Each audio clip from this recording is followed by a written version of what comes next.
Isa rin si sir, diretso ang tuhod.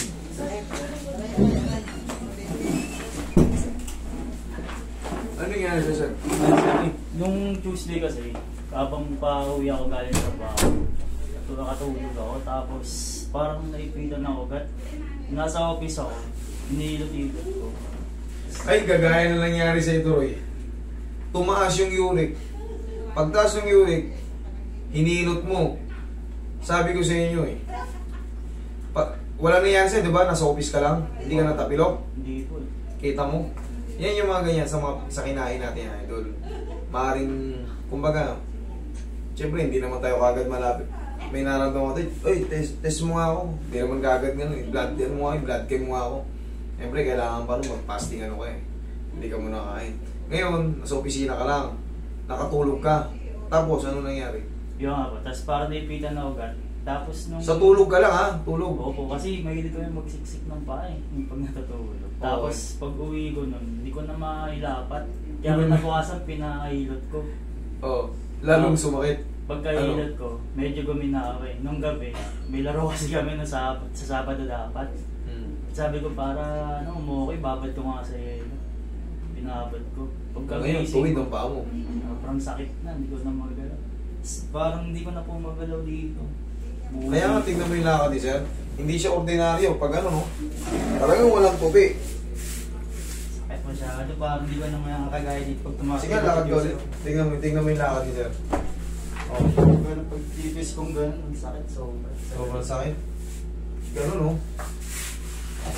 Padaustos. Sige, diba mo muna yung gamit mo. Namamagana kasi sa sir eh. Kaya nga. Ganito yung nangyari rin sa Roy eh. Hinilot mo. Ayan. Hindi yan na rin may tamak. Parang pagka tinilan mo talaga parang may puputok na ulot eh. Sobrang sakit. Dito naman kay Roy. Dito naman sa kanya. Dito. Yung ano niya rito. Metatarsals.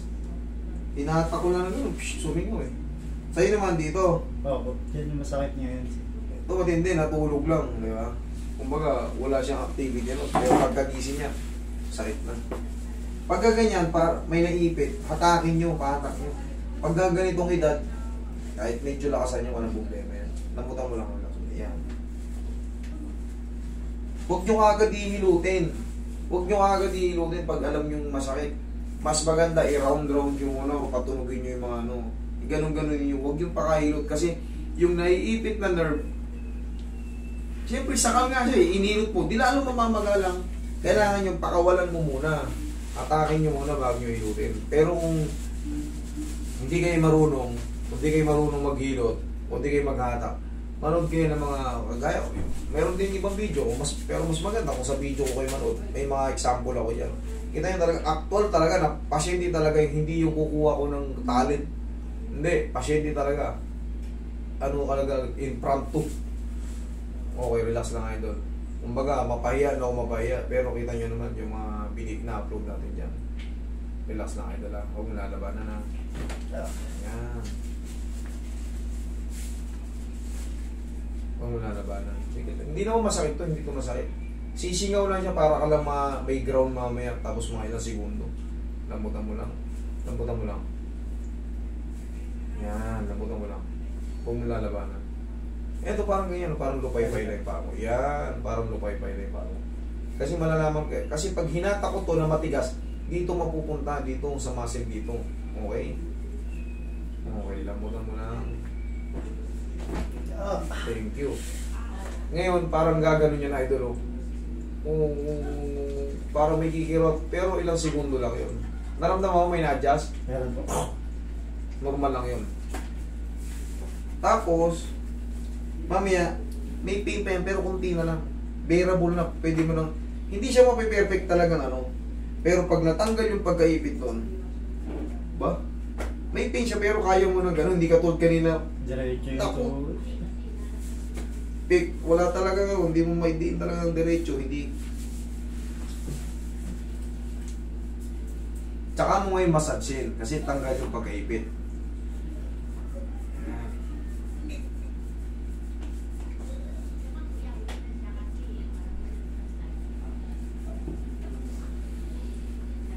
Yan na. masakit.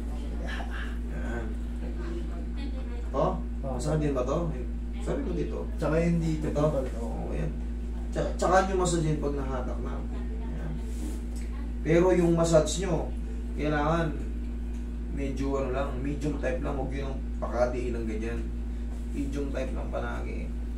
Hindi naman na sasabihin, naipit yung kat, salansanin ko sa ikot. Hindi. Hindi ganun kadali yun.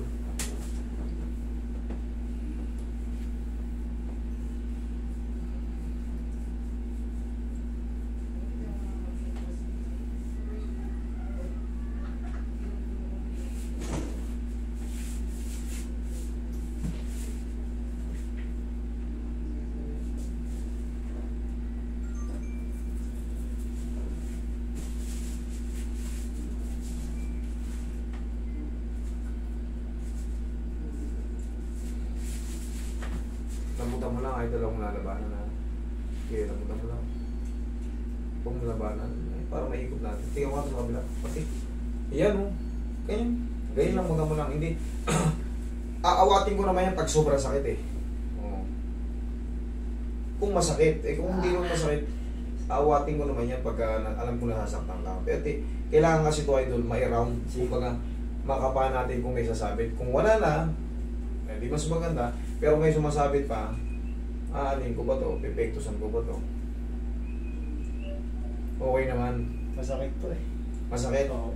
Sabi mo sa akin pag ano, yung anong pag ganito, masakit siya, o pakaliwa. Yung ganyan po okay. Yun, dito, Yan po yung masakit. dito sa pakanan. Opo. Try paying massage. Mas maganda sa akin, isabihin mo yung, para alam mo kung saan papepektusan.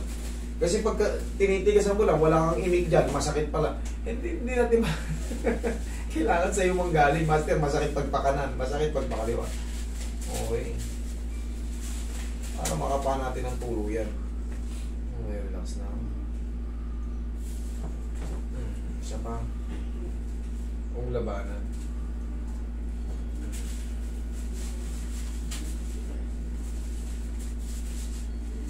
Okay, relax na. Huwag mo labanan ha. Ayan, laglag mo na.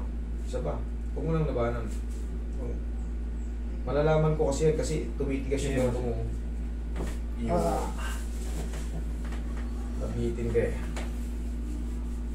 Naramdaman mo may tumulong pa ulit? Oo, meron po. Yan. Eh, pagka no, sabihin nyo lang sa akin.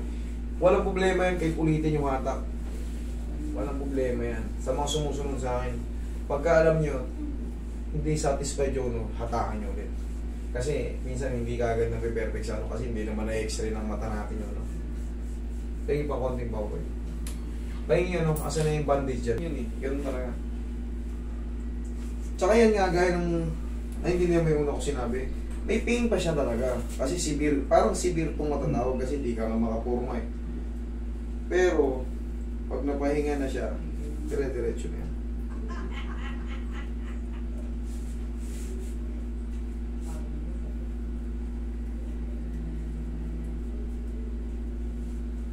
Tatanggalin mo to idol pag ano ha, matutulog ka na. Tandaan nyo pag matutulog kayo, basta wala kayong open wounds, tanggalin nyo na yung mga bandage na yan. Mas maganda yung pagtutulog kayo, malaya yung mga blood circulation, nakakagalaw, walang ipit. Tapos pag may mga maga, i-elevate nyo lang. Paano i-elevate? Lagyan nyo ng unang dito, tsaka dito. Huwag nyo itali yung paa nyo. Lakad ka. Oh, kanina, hindi mo kayang i-diretso. Pag ano, no? Oh.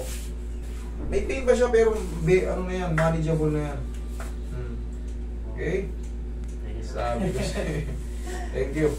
Mga isa